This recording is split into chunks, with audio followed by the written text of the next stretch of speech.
place. So that's why I say I can't rule out that someone didn't have a communication with somebody somewhere in the State Department, but we as of yet have found no record about anyone, any individual or organization communicating with us about his activities there. I realize this is a difficult question to answer, and you may know what, but if you had been, what could the State Department do about it? If you were told that there was some American citizen abroad acting suspiciously, what could you have been? What could this department have been able to do? So it would depend on the circumstance. But if, for example, we were told that an American abroad was acting in a way that was a threat to others, it's the type of thing that we could refer to law enforcement. And as a standard course of practice, we would refer to law enforcement.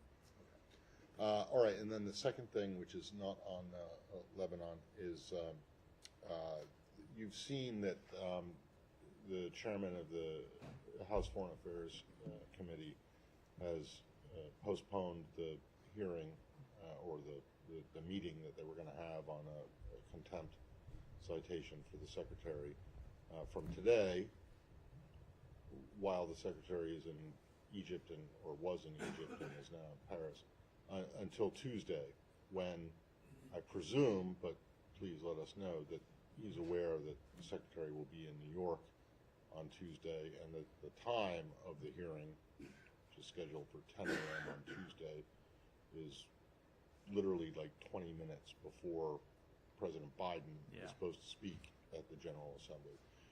Do you think that HVAC's, or at least the chairman's efforts to go after accountability on this are serious, or are they just screwing with you? Let me say a few things about it. Number one, first of all, we are glad that the committee finally recognized that the secretary does have important foreign policy business to carry out on behalf of the United States. We told them weeks ago that he would be in the Middle East this week on the date when they said that they wanted to have a hearing today. We told them that he would not be in the United States, that he would be traveling overseas to try to reach a ceasefire to the conflict in Gaza. They went ahead and scheduled the hearing for that date anyway and threatened him in contempt if he didn't show up on a day when we had told them that he would be out carrying out these important foreign policy duties. Glad that they moved the hearing from today until Tuesday in recognition that he's not here. But once again, they have unilaterally selected a date when we have told them in advance that he will be not in Washington, D.C., because he will be elsewhere in carrying out important meetings to advance the foreign policy interests of the United States. To give you an example of what some of those meetings he will be having next week are. Number one, he will be participating in a United Nations Security Council debate on the war in Ukraine. We expect President Zelensky to be at that meeting. We expect the Russian foreign minister to be at that meeting. Well, we obviously think it's in the interest of the United States that the United States be represented at that meeting by the Secretary of State to defend the United States' interests. He is going to convene a meeting of the Global Coalition to Address Synthetic Drugs, which the Secretary founded to try to fight the scourge of fentanyl trafficking. Chairman McCall himself has said that the United States needs to work with its allies and partners to do more to address fentanyl trafficking. Well, that's what the Secretary is doing next Tuesday in New York. This is a meeting that has been long scheduled with foreign ministers and other foreign leaders that we are intent on carrying out because of the important foreign policy, because of the important outcomes that we expect to have from that meeting. He also will attend other bilateral meetings. He will be with the President. The President is speaking to the General Assembly that day. The President will be having other meetings, and the Secretary will be attending those meetings with the President. So he has important duties to carry out at the General Assembly. Now, I will reiterate what we have told the committee privately and what I have said publicly, which is the Secretary is willing to come and testify before that committee. We have said we are willing to work with him on a date that is mutually agreeable, but obviously they can't just set a date when he has scheduled meetings to go participate in a Security Council meeting or convene this meeting to address fentanyl any more than he could be there today when he was in the Middle East trying to reach a ceasefire. That is not the type of accommodation that the Supreme Court has said the Congress must carry out under the Constitution. So if they are intent on having a hearing next Tuesday, we will again make another witness available. And if they don't want to have it Tuesday, if they can have it another day, we will make the Secretary available. But we expect the committee to work with us through the constitutionally mandated accommodation process. Well, at the moment, do you think that they're actually serious about wanting to conduct oversight? Look, or do you think that there's some kind of a political agenda at play here? So it very much does not appear that they're acting in good faith. When we tell them weeks in advance that on Thursday, September 19th, the secretary is going to be in the Middle East. You can't be in the Middle East and appear before a congressional hearing in Washington, D.C. at the same time. And they set a hearing for that date anyway. And then when we get close to it and they realize, oh, yeah, he actually is in the Middle East. And so they move the hearing to Tuesday when we have told them that he is going to be in New York carrying out these important meetings. And they schedule it anyway and threaten him in contempt rather than hold it on another date. There's nothing magic about next Tuesday. They could hold the hearing on another date. We've said we'd make the secretary available on another date. So when they are not willing to take yes for an answer, I think it does call into question whether they are acting in good faith. Are you saying that if, Congress is supposed to be in recess the week after next, I believe, if they were to, or at least members of this committee were to come back into session, the secretary, while he is in D.C.,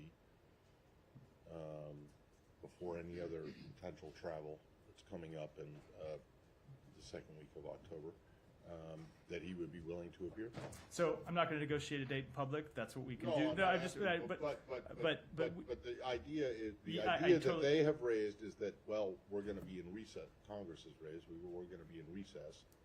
So if the secretary was asked to appear, and the committee, at least the members of the committee, would be willing to come back to Washington or to not be on their vacation, he would do that in the first week of October? So I can't commit to a specific date or a specific week here. Obviously, I'd have to look at the secretary's calendar, and we would want to discuss this with the committee first. But what we have told them is, while he's not available to testify on the dates that they've picked, we want to work with him on the next date that is mutually available to both us and the committee, and we're committed to doing that. Thank you. Yeah, Jillian. Question on Iran. I'm wondering what the department's response is to this recent revelation yesterday that, we knew that the Iranian regime's hackers were trying to penetrate presidential campaign, but now we learn they're so far burrowed in there that they actually managed to steal Trump campaign information and share it with what was then the Biden-Harris campaign. It's pretty, I don't know, it seems shocking. So we have been raising concerns about Iranian cyber actors attempting to influence elections around the world, including U.S. elections for some time. It was, of course, disclosures by the United States that brought all of this to light. I think these latest attempts are nothing new by the Iranian regime. It's sought to undermine democracies around the globe for years, but of course they're absolutely troubling. Iran should not interfere in our elections. No country should interfere in our elections. And what we will do is continue to expose those countries that attempt to interfere in our elections, and we will hold them accountable for those actions. So I understand that Iran's attempts may not be new, but certainly the degree of success they're now having is new. We've not ever seen anything like that before. At least that was disclosed publicly. Well, we've certainly seen countries hack into presidential campaigns before. Obviously, you're right. We have not publicly disclosed any example of Iran having done so. No, it is absolutely a concerning set of behaviors by Iran, which is why we have committed to exposing those actions publicly and why we will hold them accountable for them. Yeah, Jane. Sorry, I don't know why I skipped over the line, Sean. Do you want to go? This is going typewriter style Can we down the switch line. to Lebanon? Yeah. We're seeing increasing escalations there. The Israeli Defense Forces say they're launching strikes there. Gallant has mentioned a new front. What is your response to the fact that it seems the Israelis are trying to escalate this to another front in the war? So we have made very clear, and you heard the Secretary speak to this publicly yesterday in Egypt, that we don't want to see any party escalate this conflict. We think that the best way to solve the very real security challenge that Israel faces is through a diplomatic resolution that would allow thousands of Israeli citizens to return home and allow thousands of Lebanese citizens to return home. We're going to continue to press that on all parties. What have they shared with you about their plans for the Lebanon offensive? So I will keep those conversations between our two countries private. We consult with them about a range of security measures all the time, of course. But I will say, in our private diplomatic conversations, we have said what we said publicly to them. What we say publicly to you is the same thing we say privately to them, which is that we do think a diplomatic resolution is by far the best way to address the real security concerns that they have. And Is that something they're still accepting? They still want a diplomatic resolution, but you can look at their public statements and judge for yourself where they're going. But we still do hear them say that they prefer a diplomatic resolution. That's why we're going to continue, and among other reasons, that's what we'll lost myself in my words. That is one of the reasons why that's what we will continue to push for. And then I'm curious, is the U.S. still prepared to back Israel if they are to escalate this on a northern front? So let me make one thing clear. We are committed to the defense of Israel against terrorist organizations. That includes Hamas, it includes Hezbollah, includes other Iranian proxies. We will continue to stand by Israel's right to defend itself. But we don't want to see any party escalate this conflict, period. Could I just follow up? Yeah. You don't want any party to escalate it. I mean, for example, today when Nasrallah was speaking, there are Israeli jets, breaking the sound barrier over Beirut. Are those escalatory actions? So I'm not going to comment on any one specific action. Obviously, we have seen Israel and Hezbollah launching strikes at each other going back to, I believe it was October 8th. And immediately after the October 7th conflict, Hezbollah began sending rockets and drones across the border to target Israeli communities. And we've seen Israel respond to that by targeting Hezbollah militants inside Lebanon. So that has been a pattern since October 7th. And of course it goes back well before that, but it's been an entrenched pattern nearly every day since then. We continue to push for a diplomatic resolution. We continue to believe the only way to get there is by first getting a ceasefire in Gaza, and so that's what we'll continue to focus on.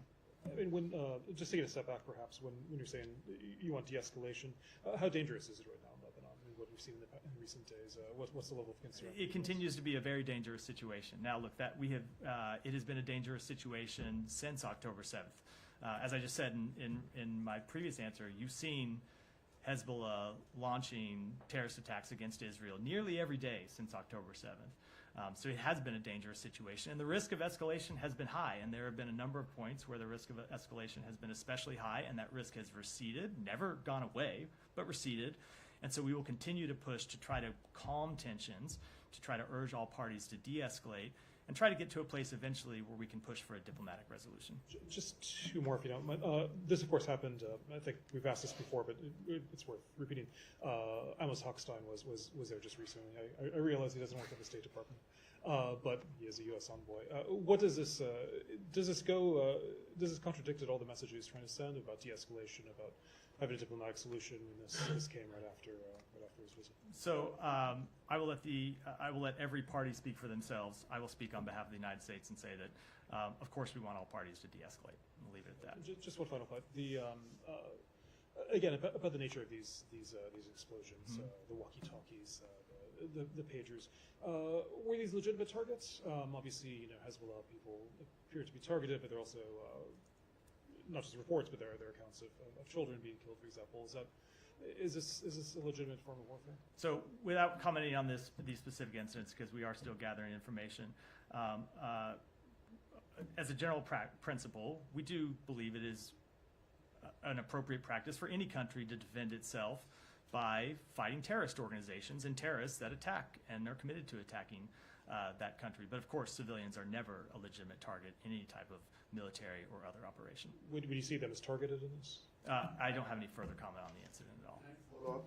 Daphne, go ahead. Thanks. So just to follow up on Jenny's questions, if Israel invades Lebanon, will the U.S. continue to stand by Israel? I am not going to deal with any type of hypotheticals of that nature. Obviously, we support Israel's right to defend itself, but we do not want to see a further escalation of the conflict. I'm not going to deal with any hypothetical scenarios that may or hopefully will not occur. It's well within the realm of possibility. Will the U.S. get involved and continue to back Israel? We will continue to support Israel's right to defend itself while making clear we don't want to see any party escalate this conflict, but I'm just not going to deal with a hypothetical scenario. Well, it continues to be the priority for the United States to push for de-escalation of the conflict. Now, other parties have to make their own decisions, but that will be what we continue to push for. And then just on the attacks on the communications equipment, what effect do these incidents have on ceasefire talks? The Secretary was just in Egypt. What did he hear while there about the path forward and any effect that these attacks have on the ceasefire? So I think it's too early to speculate or comment on what any type of implications might be. But as has been true in similar incidents over time since we've been trying to reach a ceasefire to this conflict, the continued loss of life ought to encourage all parties to reach a ceasefire. It ought to be in the interest of all parties to reach a ceasefire that brings the hostages home, that stops the death of civilians in Gaza, that decreases tensions across the blue line, that decreases tensions across the region. So I can't tell you what the actual effects will be, but I can tell you that the way we look at it and see, when you see continued incidents that bring death and suffering and instability, that ought to be an incentive for reaching a ceasefire, not a disincentive. Can't say it will be, but it ought to be. It's been a couple of days now. Have you seen any effects so far on the ceasefire talks? We continue to push for ceasefire, but I'm not going to get into where things stand publicly.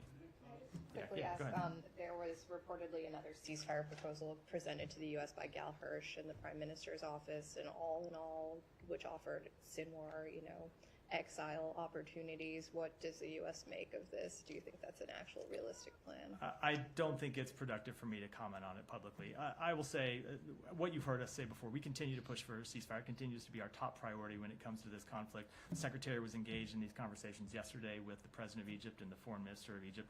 There are other conversations ongoing at different levels of our government with the intermediaries, but I don't think it's helpful for me to kind of comment publicly on various proposals that are floated. Is it being considered at all seriously by the U.S. government? I just don't think it's productive for me to talk publicly. But I'll say that the proposal that we continue to focus on is the one that the President laid out in his address on May 31st, that was endorsed by the United Nations Security Council, that was agreed to by Israel, that Hamas agreed to parts of and rejected parts of, and it has been the subject of negotiations for some time now.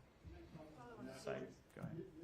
They accepted part of and rejected part of, but they issued a statement. They accepted all of it way back then, on the 3rd of July. So I guess it depends what you mean by accepted. Accept with amendments is not accepting. They accepted and they had amendments, and let me just say, they had amendments that they came back with. There were parts of that proposal they did not accept that they asked for changes to. So that's not a full acceptance, just as a factual matter. So But it's also factual that it's the Israeli Prime Minister I'm keeps putting new terms. Said, I'm just No, I'm with to you. say I'm as a just factual with my- matter, what you said is not correct. Okay. All right, let me ask you just a couple of things in your response to Daphne on.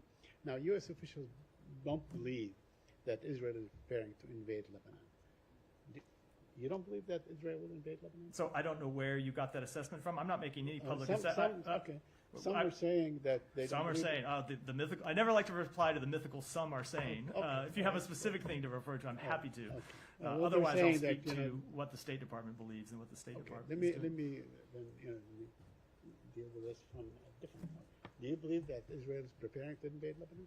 So, as I said, in response to Right. I think Daphne Yeah, and yeah, Jenny's question, yeah, I will yeah. let every other country speak Right. for what it is doing, what it is Yeah. planned to do, and I will speak for what the United States is doing. And the United States continues to push for a de-escalation of tensions, not an escalation. Let me just have a couple more questions with the indulgence of my colleagues. Israel is blocking about over 40% of food assistance into Gaza, according to the HuffPost. Are you aware of these statistics? And can you update us on the latest level of U.S. aid to Gaza? So I'm not aware of that specific statistic. I can tell you that it's getting food, water, medicine continues to be something that we work on. We have seen something of a stabilizing of the levels of food and water coming in. Not a sufficient level, but when things got to a really dire level, they have come back up from kind of what that floor was several months ago. It's something that we continue to work on every day. But I think our experience over the last 11 months shows us the only way to get a durable delivery of humanitarian assistance into Gaza is to reach a ceasefire. So you have an increased ability to get food, water, medicine, other humanitarian goods to the crossings themselves, and then you have the ability to deliver them from those crossings inside Gaza to the people who need them. But you are keeping tabs on the level of aid that goes in. Of course, correct? I don't have the number of trucks that came in at my fingertips. I'm happy to follow up with you after the briefing. But is it at the same level as it was, when the pier was there, or less or more? So the level changes, as I think you know, because the truck numbers are public. They're publicized by various UN entities. I don't have them at my fingertips, but they're publicly available, and I'm happy to engage with you after the briefing to get them to you. And I wanted to ask you about normalization. Yesterday or the day before, the Crown Prince of Saudi Arabia, MBS, that there will be no, they will not recognize Israel without a Palestinian state. So do you feel that now, we're getting so close to the election, this effort to normalize will be dropped by this administration? So, Saeed, that is exactly what the Crown Prince said to Secretary Blinken when we met with him in Saudi Arabia on January 8th. And the Secretary came out publicly and said that he had just met with the Crown Prince, and the Crown Prince said there are two things that he needed to see before he could move forward on normalization. One was a ceasefire in Gaza, and one was a legitimate path to two states. So that has been his position, and we have publicly discussed his position for some time. I'm aware, but I'm saying that as as the calendar, as the window closes, do you feel that it's going to be, further effort by the administration to pursue normalization? Every day that goes by, it gets tougher to accomplish anything. That's just a temporal fact. We continue to believe, however, that long-term, of course, normalization of relations between Saudi Arabia and Israel is in the interests of both countries. It's in the region, as is the establishment of an independent Palestinian state, which Saudi Arabia has made very clear is inextricably linked to normalization. All of those things are in the interests of Israel. They're in the interest of Palestinians. They're in the interest of the broader region. Now, we are obviously quite aware of the challenges that we face in getting to those now. The fighting in Gaza continues to wage on. We continue to work to get a ceasefire. But as a long-term goal, of course, it has not changed as one of our foreign policy goals. Yeah, Hudson. Can you put any meat on the bones to the sort of urgency to try to calm tensions between Lebanon and Israel? Are there any sort of calls or U.S. government travel you can read out at all? There are some reports that the Pentagon secretary is no longer going to visit this weekend. So I'm not going to speak to the travel of people in other departments. I will say that we continue to engage with our Israeli counterparts on this. As was publicly reported, Amos Hochstein was just in Israel on Monday, pressing the need for de-escalation and pressing the need for a diplomatic resolution. The Secretary of Defense has talked to the Defense Minister several times in the past few days. We've had conversations between State Department officials and Israeli officials. Those will continue. They will continue at the senior-most levels of the government. At times, we'll read those out, but I can't announce them. I can't make them. I can't announce them publicly before they occur, of course. And calling for calm has been sort of a routine recital by the administration. Do you have any response to criticism that the U.S. calling for calm while continuing to arm Israel is not a successful strategy for reducing tensions? So let me say this. First of all, as I said earlier, we continue to be committed to the defense of Israel. You look at the security situation that Israel faces, where they have Hezbollah on their northern border. They have a terrorist group in Gaza that's committed to the destruction of Israel. There are terrorist groups that operate in the West Bank that are committed to the destruction of Israel. Iran, of course, is committed to the destruction of Israel. So, of course, we are committed to Israel's security.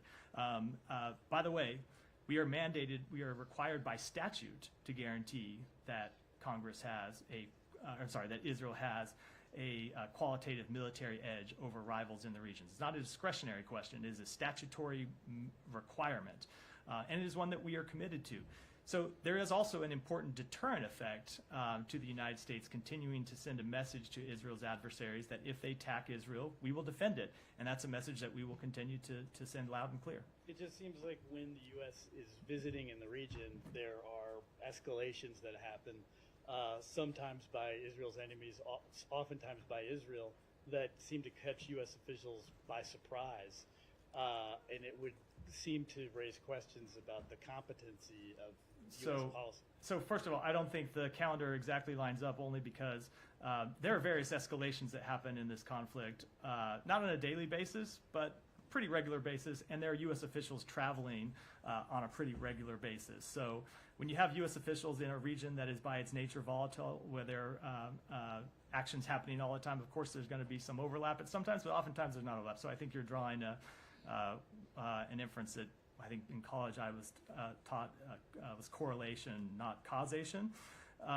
It remains a very difficult, volatile region. That has been long before President Biden took office. It will probably continue to be true long after President Biden leaves office. What I can tell you the United States will continue to do is to apply all of our diplomatic muscle to trying to ease tensions, to trying to de-escalate tensions. And if you look at the various points since October 7th, when there was real concern that this conflict would spiral out of control and lead to all-out regional war, the diplomatic efforts that we have pursued have been able to prevent that from happening on a number of different occasions. That, of course, is no guarantee for the future. The investment line about past results being no guarantee to future success. But what it is a sign to us that that's what we need to keep doing, that we need to keep, even in the face of a very difficult situation, doing everything we can to urge all parties to de-escalate tensions, to try to restore calm, and try to refrain from taking steps that can't be reversed. Causation isn't correlation, but don't U.S. officials risk becoming just part of the furniture in the Middle East, where they're not really taken seriously? I think the example I was just going through shows exactly the opposite. There have been times throughout the past 11 months where U.S. engagement with our allies and partners in the regions and the messages that we have been able to organize various allies and partners to send to Iran, to Iranian proxy groups, and the messages that we have delivered to Israel and to other countries have kept this conflict from spilling out of control. Now, as I said, it remains a very difficult, volatile situation, and the situation could escalate at any moment. But we're going to continue to try to prevent that. So far, we have been successful of keeping it from turning into an all-out regional war, and that's what we're going to continue to try to pursue. Tom, sorry. Olivia, sorry, I did not want to go. Just wanted to pin down some of the basics again on the exploding pages. I mean, is it still your position that you are not saying publicly who you believe carried out these attacks? I don't have any comment on it at all. And is there any reason that you wouldn't say what your assessment is of who carried these out? I just don't have any comment on it at all. Okay. 2 days ago, you said the US was not aware of this incident in advance. Is that statement still accurate? The statement I made on 2 days ago was absolutely accurate. That you didn't know about the incident in advance? Correct. Okay. Because, I mean, there has been some reporting that there was a call from the Israelis to say that something was going to happen in Lebanon on Tuesday. Do you have any comment on that report? The statement I made on Tuesday was 100% accurate. Okay. And just to follow up on the point about targeting and international humanitarian law, I mean, presumably the State Department is aware of the amended Protocol 2 of the certain conventional weapons, which prohibits the use of booby traps or other devices in the form of harmless portable objects. Is that something you're taking into account when you're assessing and gathering information on this particular So we take into account all of the relevant provisions of international humanitarian law when it assesses, when we assess incidents of this type and other incidents throughout this conflict. I don't pronounce judgment on those from this podium, but those are the types of things that we look at. Yes, absolutely. And given, I mean, just to reiterate the point, I mean, thousands of explosions, 2 children killed. You know, we've seen explosions in public places, in grocery stores, on the streets, healthcare workers among casualties. I mean, does that feel to you like a targeted attack that falls within the remit of international humanitarian law? So I'm not going to talk about feelings here. We deal in factual assessments of law. Those are the type of assessments that we conduct over time, where we gather information and make those assessments based on the facts, based on the law. Those assessments are ongoing. It's not to speak to this incident or any specific incident, but those are things we take very seriously. Yeah, Olivia. Thank you. Just to actually follow up on what Tom was asking you, you did have a comment on the pager incidents earlier, which is to say that the U.S. is still gathering information. So to what end is it gathering information? Is it to arrive at public attribution for these incidents or not? We continue to gather information for a number of different reasons. I'm not going to speak to them publicly. Do you expect to arrive at public attribution for these incidents? So I wouldn't want to prejudge today what steps we may or may not take in the future. I mean, in the past, when there have been, call them covert operations, the U.S. has declined to comment until it became common knowledge what actually happened, which seems to be the trajectory here. So is there a reason why, at this stage, the U.S. is not willing or able to say what has happened in its view? Only that I continue to gather information, but I don't have any comment. It's not to say we won't in the future, not to say that we will, but as of today, I don't have any comment on the incident. Okay.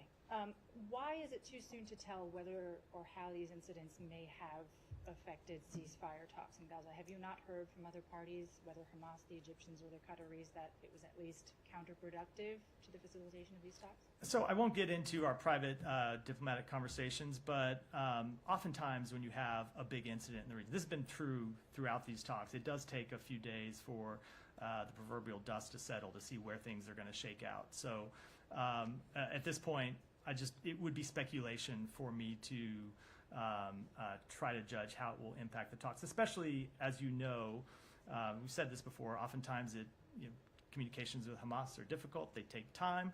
It's just too early to have it to be able to speculate about any kind of impact. So you've heard no objections or complaints or reluctance from other parties to continue those conversations so long as what's happening in northern Israel and Lebanon is happening? So when you say any parties, I'll talk about the mediators who we communicate with.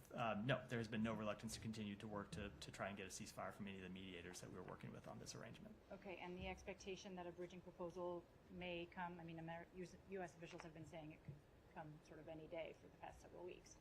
Is there any update to that timing? I don't have a timetable put on it, no.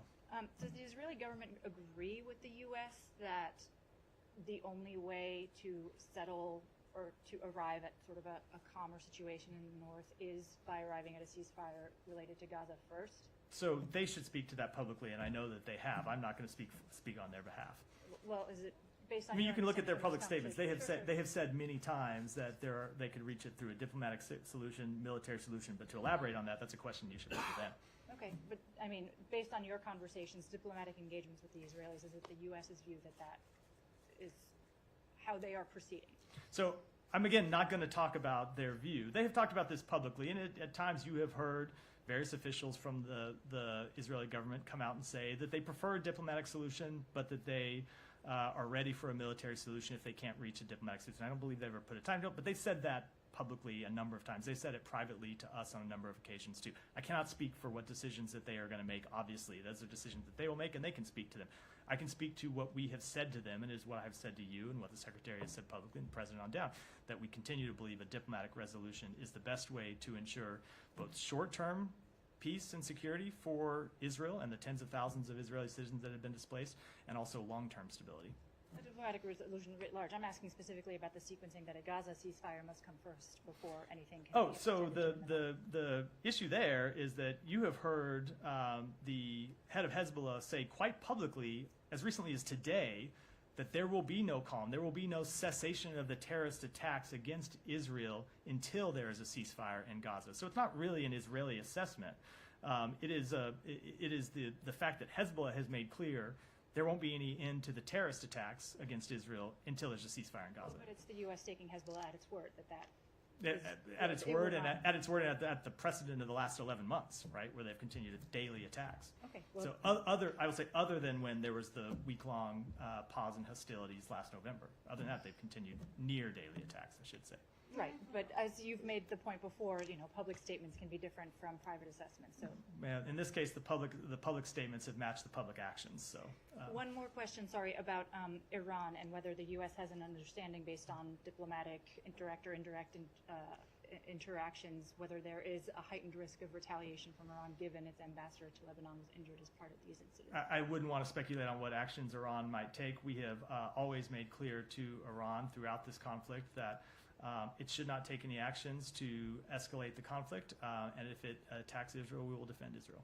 Do you think But the U.S. has one a more, clear I really do understanding? have to go Sure, to a other clear people. understanding of what Iranians' intentions might be. So it is always impossible to judge what a foreign country may or may not do. Leave it at that. Hiba, go ahead. Since you brought up what Nasrallah said today, Since you brought up what Nasrallah said Oh, today yeah, about yeah. what he said that Western countries reached out to them after the attacks, and they said stop the attacks against Israel and everything goes back to normal. Now we know where the talks, the ceasefire talks with Hamas stand. We know that you have Philadelphia corridor and the prisoners. When it comes to Lebanon, he said that the Western countries offered them that stop the attacks and everything goes back to normal. Now, they said no, not before a ceasefire in Gaza. But for the Israeli, it is not the same. I mean, they said they want to change the status quo. They want to change the situation. So where things stand here, there's a misunderstanding what Hezbollah wants and what the Israeli want. And what are you offering for what? We continue. So I'm not going to speak to what Hezbollah wants or speak to these supposed private outreaches that Nasrallah said that Hezbollah received. What we want is calm. We want calm for the tens of thousands of Israeli families who've been forced from their homes, and we want calm for the tens of thousands of Lebanese families that have been forced from their homes. Now, look, Nasrallah could stop the terrorist attacks across Israel. And I guarantee you, if he did that, we would be impressing upon Israel the need to maintain calm on their end. The bottom line is he hasn't stopped those terrorist attacks. And so as long as Hezbollah is launching terrorist attacks across the border, of course Israel is going to launch military action to defend itself, as any country would. What we continue to push to all the parties is not to escalate the conflict, not to let it spiral out of control into a war that we don't think serves either side's interests, and to ultimately try to get to the point, try to let us get to a ceasefire in Gaza that would help bring calm across the blue line. So, if I understood you well, you support going back to October 6th on the northern borders. We want a diplomatic resolution. I am not going to speak to what that diplomatic resolution would look like in public. I don't think that's productive. Okay, one more question. Nasrallah also said, in case of a ground military operation by the Israeli, Hezbollah will operate inside Israel. He said, he threatened that there will be operations inside the settlements. You've been saying that a military operation also won't bring the Israeli citizens back to the north. So do you assess that Hezbollah is able to execute what Nasrallah said today? I am not going to offer any private assessment, or I'm not going to offer publicly any type of private assessments that we have about Hezbollah's capabilities. Thank you. Yeah, go ahead. Thank you, Matt. And I'll go with the same route here about Lebanon. You don't have any assessment, you said, in answering many questions, but is it that you don't have it, or you don't want to share it? I don't have any public assessment to offer, no. Okay, and because my question goes to that, you're still assessing and you're still calling diplomatically that everybody should de-escalate, but things on the ground are moving in the opposite direction. Israel is moving troops to the north. Hezbollah today said that what Israel did on Tuesday is a declaration of war. And am I fair to you if I assess from all of the answers that you give to my colleagues here, that you kind of helpless, like we're gonna call upon them, whether they wanna listen to us or not is up to them? So let me put it this way. I talked about this to some length in response to Hudson's questions earlier. Throughout this conflict, we have worked to keep the conflict from escalating. And you have seen us at times when tensions were quite high intervene with various parties and send messages to various parties and conduct diplomatic engagements that have kept the conflict from really spilling out of control and leading into regional all-out war, which, if you remember, has been one of our top strategic goals since October 7th. It's what the President and the Secretary were talking about from day one, trying to avoid, and it continues to be our top strategic goal. But of course, every country in the world has agency. Every country in the world, every entity in the world is responsible for their own decisions. The United States, no other country can dictate to any country or any entity what they're going to do. Now, we can continue to engage diplomacy. We can continue to engage in all of our best efforts. We can continue to rally our allies and partners. But of course, it's true that countries make their own decisions about their future and what they're going to do. That has always been true. It will continue to be true. It goes to the point I was saying earlier. The Middle East has been a volatile place for a long time. We have been engaged in the region for some time. And of course, since October 7th, we have been engaged to try to bring down tensions. But ultimately, yes, every country is responsible and every entity is responsible for the actions that they take. But I mean, you just answered Heba's question about that if Hezbollah ceased attacking Israel, you will press Israel to cease attacking them. We want to see, look, ultimately, we want to see a resolution. That's exactly what I was referring to. We want to see a resolution to the violence. That's what, when I say we want to see tens of thousands of Israelis return home and tens of thousands of Lebanese return, that's exactly what I'm referring to. We want to see calm along the blue line. How you can guarantee, for example, to Hezbollah, if some commander in Hezbollah got notification and he said, okay, the Americans will stop this. Hold on, come on.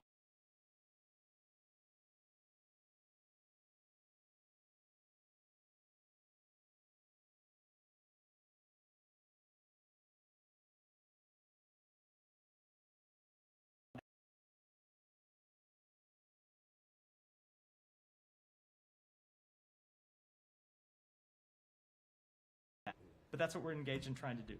All right, Alex, go ahead. And then I would say, and I've got about 5 minutes left, because I believe the President's speaking. So if there's anything else, let me just move on, because I've got 5 minutes left, and I assume there are other questions in the world people want to cover. A few questions on different region. Yeah. Starting from Anga, you highlighted Lavrov's name as an important case. you don't expect any engagement between the secretary and him. I do not, no. The Finnish president yesterday went on the record calling to put Russia out of Security Council and take away Russia's voting power. What is the official American response? So I think that is something that people have called for at various times through the process, various times since Russia launched or expanded its illegal invasion of Ukraine. If you look at the UN bylaws, it is something that would be incredibly difficult to achieve, if not incredibly difficult to achieve.